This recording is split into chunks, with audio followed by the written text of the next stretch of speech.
Job chapitre 38. Alors l'Éternel répondit à Job du sein de la tempête et dit : Qui est celui-ci qui obscurcit mes plans par des discours sans science ? Ceins donc tes reins comme un vaillant homme, je t'interrogerai et tu m'instruiras. Où étais-tu quand je jetais les fondations de la terre ?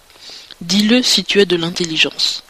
Qui en a réglé les mesures, si tu le sais, ou qui a étendu le niveau sur elles ?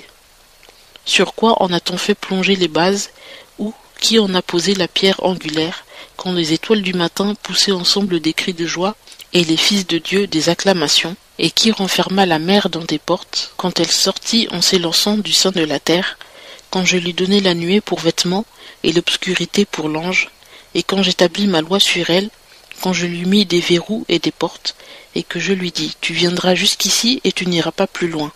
Ici s'arrêtera l'orgueil de tes flots. Depuis que tu es au monde, as-tu commandé au matin, as-tu marqué à l'aurore sa place, pour qu'elle saisisse les extrémités de la terre, et que les méchants soient chassés ? La terre change de forme comme l'argile sous le cachet, et toute chose se lève comme pour la vêtir.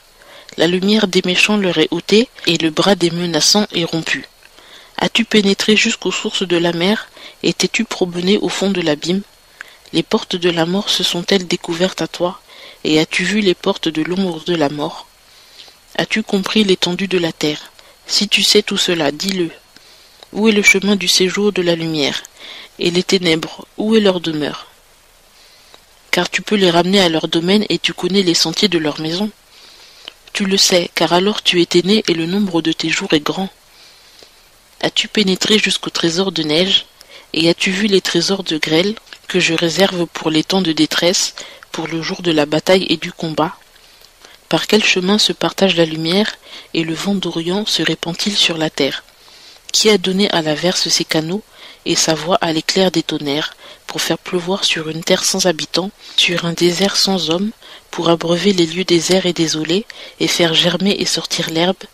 La pluie a-t-elle un père, ou qui enfante les gouttes de rosée ? De quel sein est sortie la glace, et qui enfante le givre du ciel ? Les eaux se dissimulent, changées en pierre, et la surface de l'abîme se prend. Peux-tu resserrer les liens des Pléiades ou détacher les chaînes d'Orion ?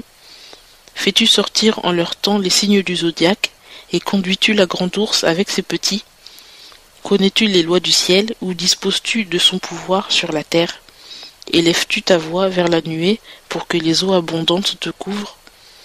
Envoies-tu les éclairs ? Partent-ils et te disent-ils : Nous voici ? Qui a mis la sagesse dans les nues ?